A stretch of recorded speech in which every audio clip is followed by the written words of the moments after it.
Salam alaikum wa rahmatullahi wa barakatuh. Bonjour tout le monde. Donc aujourd'hui dans cette vidéo, je vais terminer la partie de la vidéo précédente. Donc j'ai donné l'exercice numéro 4 comme un devoir. Donc l'objectif de cet exercice est de calculer la transformée de Fourier de l'échelon unité U de t par une méthode indirecte. Pour cela, considérons la fonction g de t de la figure ci-dessous. La première question, c'est donner l'expression de g de t, calculer et représenter sa dérivée g' de t. En faisant tendre alpha vers 0, vers quelle fonction connue tend g de t et g' de t? En déduire la transformée de Fourier de la fonction signe de t, donc c'est la fonction signe, exprimer u de t en fonction de signe de t, en déduire la transformée de Fourier de u de t. Donc j'ai la fonction g de t est égale à moins 1 entre moins l'infini et moins alpha. Entre moins alpha et plus alpha, c'est l'équation de cette droite qui passe par l'origine de la forme de y égale à ax. Min alpha jusqu'à plus l'infini égale à 1. On vous demande de l'expression de g de t. Donc g de t égale à moins 1, c'est t inférieur à moins alpha, est égal à t sur alpha, c'est t compris entre moins alpha et plus alpha, égal à plus 1, c'est t supérieur à alpha. Donc, voici la dérivée de ce signal. Donc, la dérivée de moins 1, c'est 0. La dérivée de cette droite qui est égale à t sur alpha, donc c'est 1 sur alpha. La dérivée de t, c'est 1. 1 sur alpha. La dérivée de 1, c'est 0. Donc, on obtient donc toujours la dérivée du signal triangulaire. C'est un signal rectangulaire. Donc, on aura g de t, g' de t égale à 1 sur alpha, c'est t compris entre moins alpha et plus alpha, égal à 0, c'est non. Maintenant, nous avons à noter que g de t n'est pas dérivable pour l'instant t égale à moins alpha et plus alpha, car elle possède des dérivées à droite et à gauche différentes. Nous avons que les points d'abscisse moins alpha et plus alpha, ce sont des points de discontinuité de la fonction g' de t, c'est clair? Maintenant, en faisant tendre alpha vers 0, donc nous avons g de t tend vers signe de t, donc c'est la fonction de signe, et g' de t tend vers 2 Dirac de t, c'est l'impulsion de Dirac de poids 2, c'est-à-dire la valeur de l'amplitude égale à 2. Maintenant, puisque g' c'est la dérivée de g de t, on déduit aussi que 2 fois Dirac de t sera la dérivée de la fonction signe de t, c'est-à-dire la dérivée par rapport au temps de la fonction signe de t, c'est 2 fois Dirac de t. D'accord? Donc, normalement, je vous déjà fait les cours.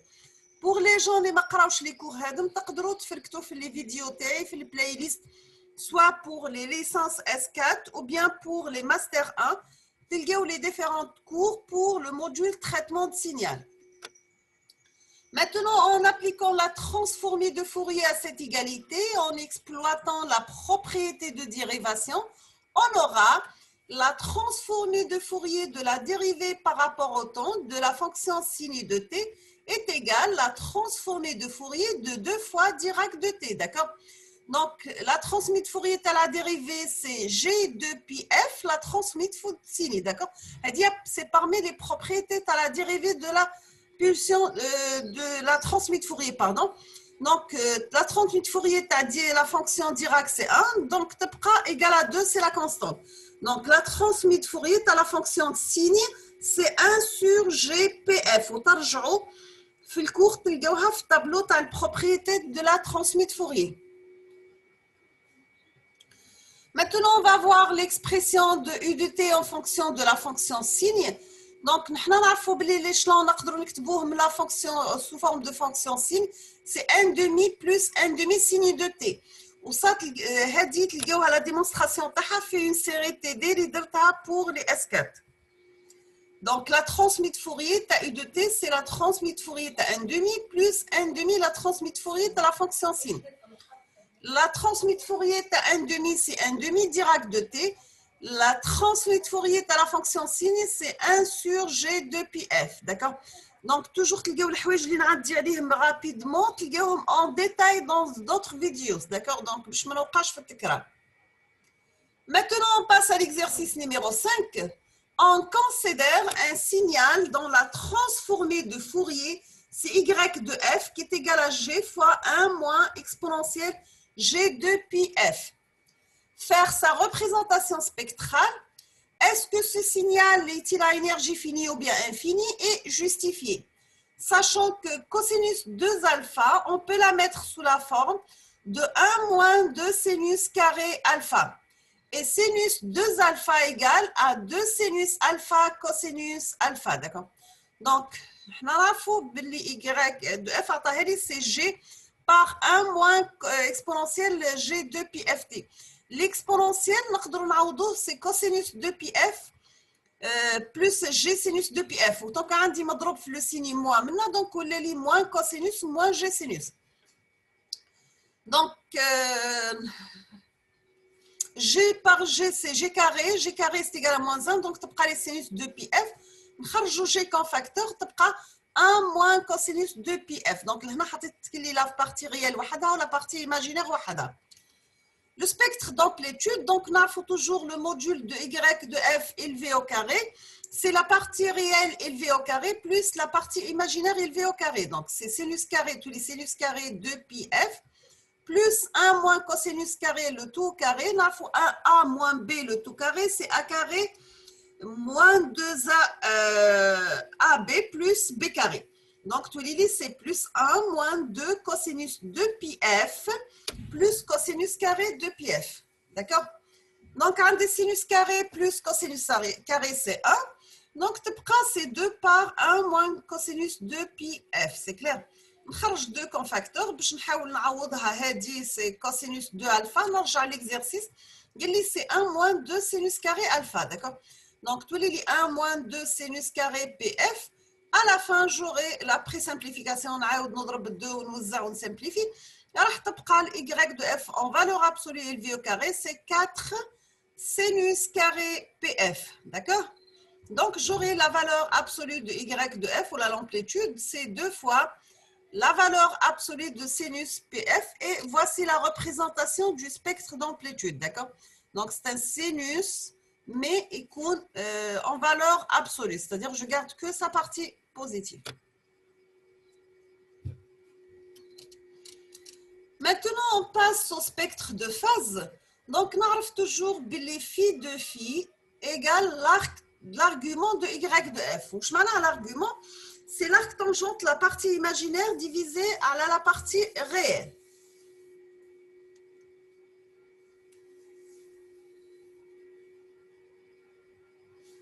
Donc, c'est l'arc tangente de 1 moins cosinus de pi f lié à la partie imaginaire. Voilà. C'est 1 moins cosinus de pi f.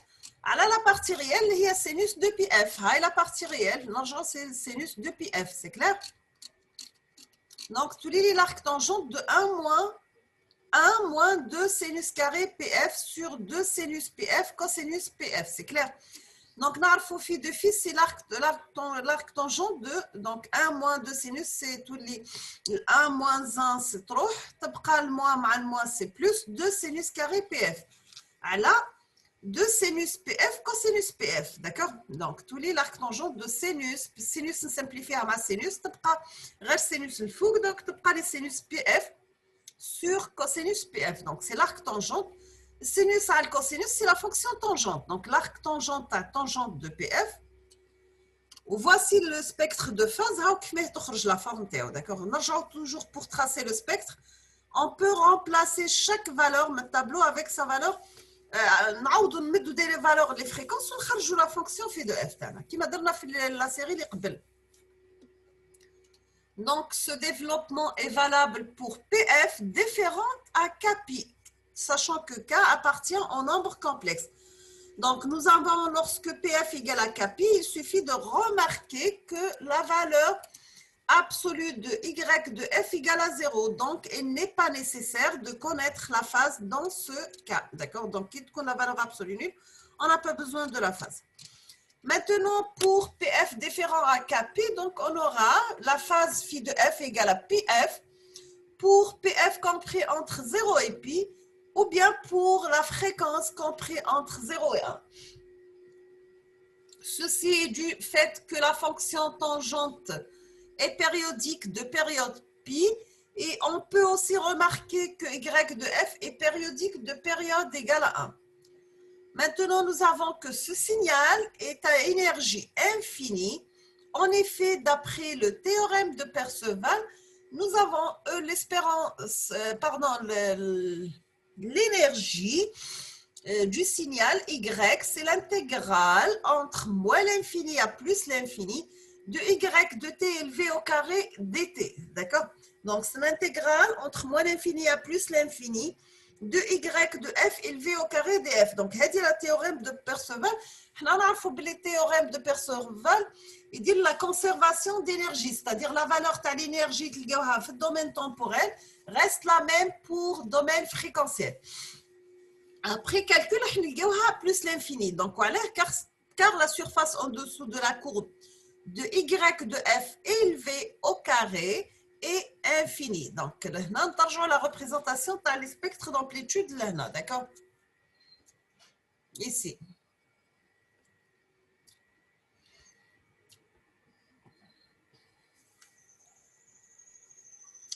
Maintenant, je vais proposer un autre exercice. On considère les deux signaux G de t et H de t définis par.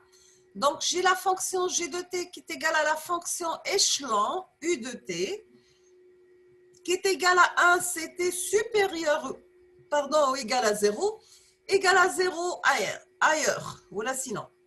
Donc, j'ai la deuxième signal H de t qui est égal à exponentielle moins 2t par U de t. On vous demande de tracer les graphes de G de t et H de t, calculer et représenter leurs fonctions d'intercorrélation. Troisièmement, calculer et représenter leurs produits de convolution. Donc, j'ai la représentation graphique de G de t et H de t. Donc, voici le signal G de t qui est un échelon. Donc, il coule nul dans la partie négative et égal à plus 1 dans la partie positive. Et j'ai le deuxième signal H de t qui est sous forme d'exponentielle décroissante. Maintenant, on passe au calcul et représentation de la fonction d'intercorrélation de G de t et H de t.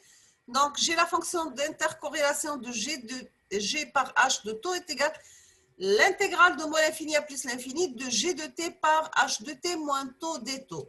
Sachant donc, la partie comment calculer la fonction d'autocorrélation et intercorrélation en détail dans la prochaine vidéo, Inch'Allah. Donc, j'ai le premier cas, si nous avons taux supérieur à 0, donc automatiquement, j'ai la fonction d'intercorrélation. On va dire auto qui compte bien la fonction inter qui compte bien deux fonctions différentes. Donc, c'est l'intégrale de taux supérieur à 0, donc de taux plus l'infini. Un exponentielle moins 2, t moins taux dt. Donc, 2 taux, c'est une constante pour moi parce que je calcule l'intégrale par rapport à l'intervalle du temps. Donc, j'aurai le taux plus l'infini exponentielle moins 2t dt. Donc, est égal à moins exponentielle 2 taux sur 2 fois exponentielle moins 2t entre taux et plus l'infini. Donc, est égal à moins exponentielle 2 taux sur 2 fois 0 moins exponentielle moins 2 taux qui est égal à 1 demi. Voici la fonction d'intercorrélation, l'intercorrélation entre les deux pour taux supérieur ou égal à 0. Maintenant, on passe au deuxième cas. Si nous avons taux inférieur à 0, donc j'ai la fonction d'intercorrélation entre G et H de taux. C'est l'intégrale 0 plus l'infini de exponentielle moins 2t moins taux, d'accord? dt. Donc, j'aurai exponentielle 2 taux moins 2 taux sur 2, exponentielle moins 2t, c'est-à-dire entre 0 et plus l'infini. Donc, est égal à exponentielle moins 2 taux entre 0 sur 2 fois 0 moins 1. Donc, tous les moins 1, mal moins, il y aura plus. C'est exponentielle 2 taux sur 2. C'est la fonction, comment calculer l'intercorrélation entre les deux signaux, d'accord? Les gens qui le cours le calcul simple. Pour les gens débutants, je vais faire une vidéo spéciale sur ça. Donc la fonction d'intercorrélation entre G et H est égale à 1 demi si nous avons taux supérieur ou égal à 0. D'accord? Est égal à exponentielle de taux sur 2, c'est taux inférieur à 0. Là, l'exponentielle. D'accord? Ou là, c'est la valeur de 1 demi. Maintenant, on va calculer et représenter le produit de convolution de G de T par H de T. Donc, Y de T نحطوه G de T convolué مع H de T.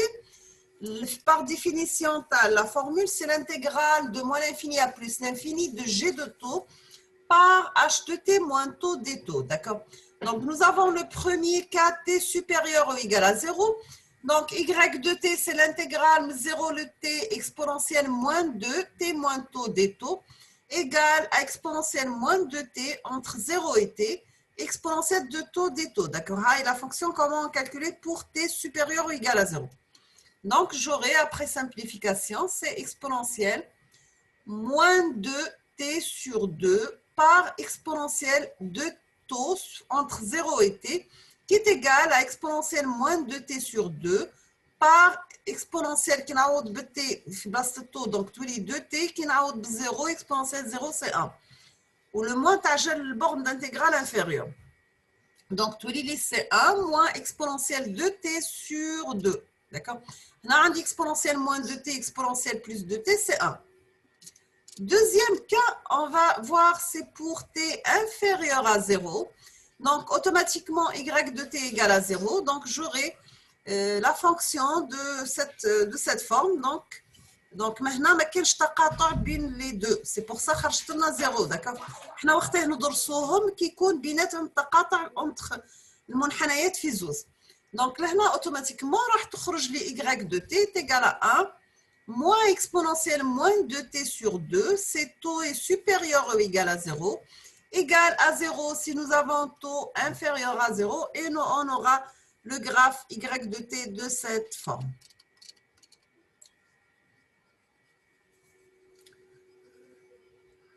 Donc, j'ai l'exercice numéro 7, calculer graphiquement, puis représenter le produit de convolution des deux signaux Y de T et X de T, pardon, et Y de T suivant.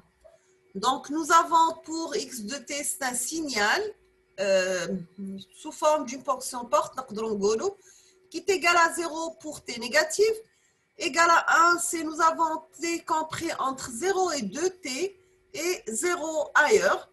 Donc, deuxième signal, Y de T qui est égal à 0 lorsque T est inférieur, compris entre moins l'infini et moins T, égale à l'équation de cette droite qui ne passe pas par l'origine de valeur d'amplitude égale à 1, égale à une constante égale à 1 entre 0 et T, puis égale à 0 le T grand T plus l'infini. Donc, pour le corriger, Z de T, il y a l'intégrale entre moins l'infini à plus l'infini de X de taux, Y de T moins taux des taux. D'accord? Donc, on va commencer le premier cas. Si nous avons T moins T, grand T, supérieur à 2T, donc automatiquement T plus T soit inférieur à 0, deuxième intervalle, pardon. Et donc, هنا كي نعوض T ندي la partie الأخرى يولي T supérieur à 3T ولا T inférieur à moins T. Donc, لهنا ما عنديش intercorrélation, c'est-à-dire qu'on نشوفوا les graphes, les deux schémas ما كانش بيناتهم تقاطع. Donc, la fonction d'intercorrélation راح تكون nulle. C'est clair? في le deuxième cas, j'ai T moins grand T inférieur ou égal à 2T. Donc, automatiquement, T est supérieur ou égal à 2T. Donc, T compris entre 2T et 3T. Z de T, c'est la surface assurée. Donc, هذه هي la fonction اللي يتقاطعوا فيها المنحنيات في زوز. Donc, راح تكون c'est 2T. On dirait راح نلقاو مساحة المستطيل. مساحة المستطيل c'est الطول في العرض. D'accord? Donc, j'aurai c'est 2T moins grand T. Donc, راح تخرج لي Z de T la forme de moins petit t plus 3 grand T. Nous avons le troisième cas, c'était inférieur ou égal à 2T. Donc, et T supérieur ou égal à T, supérieur à 2T. Donc, j'aurai un T compris entre grand T et 2T. Z de T, bien sûr, c'est la surface assurée qui est égale à S1 moins S2. La première surface S1 est la surface d'un trapèze. Donc, c'est un demi de grand T plus T fois 1. Donc, c'est 3 sur 2. Donc, le trapèze, la surface, c'est 1 demi sur 2t plus la période t divisé par fois 1, pardon. Donc, c'est égal à 3 sur 2 fois grand T.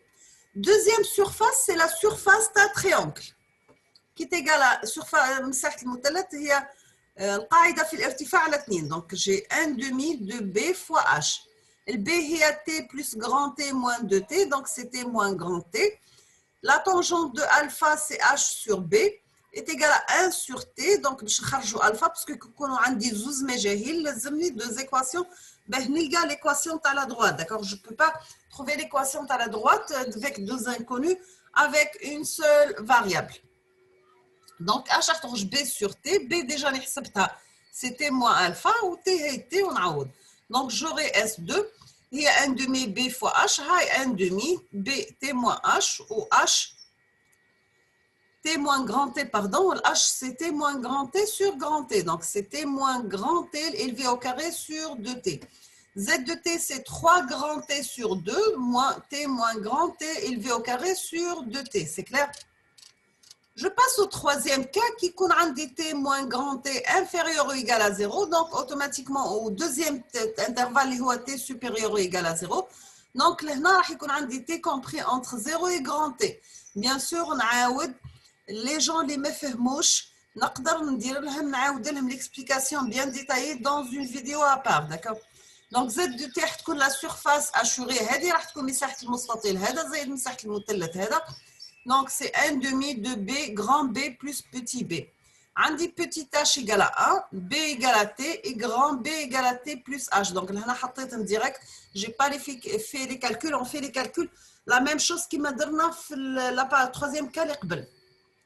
Donc, automatiquement, les Z de T, c'est 1 demi de T plus grand T, qui est tout l'île, c'est T plus grand T sur 2. C'est clair? Cinquième cas, nous avons T inférieur à 0 et T plus T supérieur à 0. Donc, c'est compris entre moins T et 0. Z de T, c'est la surface assurée qui est égale à 1 demi B fois H. Donc, Donc, واش عندي التقاطع اللي بيناتهم غير المثلث هذا. Donc, مساحة المثلث هي القاعدة في الارتفاع la base fois la hauteur divisée par 2. La base هي T plus grand T, هاي القاعدة تاعو c'est T plus grand T. الارتفاع تاعو H, d'accord, نحسبوه بلا tangente ظل الزاوية ألفا هذا اللي هو H sur B qui est égal à 1 sur H, T pardon. Donc, H, c'est B sur grand T qui est égal à T plus grand T divisé par T. Donc, automatiquement, Z de T, il est 1 demi B fois H. Ou c'est T plus grand H divisé par 2 sur 2 grand T. D'accord? Donc, j'aurai Z de T égale à T plus grand T élevé au carré sur 2T. C'est T compris entre moins T et 0. Est égal à T plus grand T sur 2, c'est T compris entre 0 et grand T, égal à 3T sur 2, moins T moins grand T sur 2, élevé au carré, pardon, sur 2T. Troisième intervalle, T compris entre grand T et 2T, égal à moins T plus 3T, c'est T compris entre 2T et 3T, égal à 0 ailleurs. C'est clair? Donc, je vais proposer l'exercice numéro 8 pour la prochaine vidéo. Inch'Allah, vous pouvez essayer de le faire chez vous. Et je vais faire la correction dans la prochaine vidéo. Donc, on considère le signal x de t de la figure séquente. Le signal x de t est nul, la partie négative, égale à plus 1 entre 0 et 1, égale à 0 ailleurs. Donc, on vous demande de donner l'expression de x de t. Deuxièmement, calculer son énergie et en déduire sa puissance moyenne, mais totale moyenne, donc je la limite. Calculer sa transfournée de Fourier grand X de f. Quatrièmement, écrire grand X de f sous la forme de grand X de f, c'est la partie réelle de X de f plus G, la partie imaginaire de X de f. Cinquièmement, déterminer la densité spectrale d'énergie Sx de f. Exprimer Sx de f en fonction de la fonction sinus cardinale de f, puis la représenter. Deuxième partie de l'exercice, calculer graphiquement, puis représenter la fonction d'autocorrélation phi de x de taux du signal x de t. Deuxièmement, en sachant que la transmise de Fourier du signal triangulaire de période de grand T de t est égale à t sinus cardinal élevé au carré de tf. En déduire sans calcul, bien sûr, la fonction d'autocorrélation S, la densité spectrale d'énergie x de f qui est égale à la transformée de Fourier de la fonction d'autocorrélation. Je vais m'arrêter ici. Je vais terminer la suite dans la prochaine vidéo, Inch'Allah. Je vous remercie infiniment pour votre attention. N'hésitez pas si vous avez des questions. Je vous souhaite bon courage, bonne chance et à la prochaine, Inch'Allah. وأستودعكم الله الذي لا تضيع ودائعه. إلى الملتقى.